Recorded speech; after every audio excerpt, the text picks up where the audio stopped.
A veces no te va a ver la...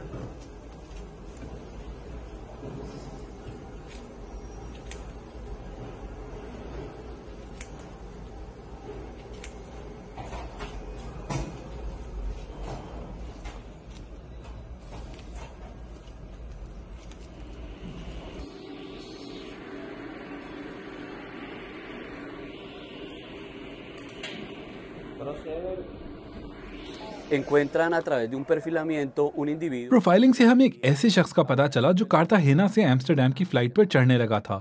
इस शख्स को हमारे एक एक्सपर्ट ने पकड़ा और उसकी जांच की। Al procedimiento allí por intermedio del escáner. इस दौरान स्कैनर और जिस्मानी तलाशी के जरिए एक विग मिली जिसमें 220 ग्राम कोकीन थी जो वो नेदरलैंड्स लेके जाने लगा था और इससे इसके मुजरिमाना मुनाफों को धचका लगा है। Cual pretendía llevar a este país y in drugs की यूरोप में कीमत तकरीबन 10,000 यूरो है। eso aproximado de más de 10.000 euros en territorio europeo.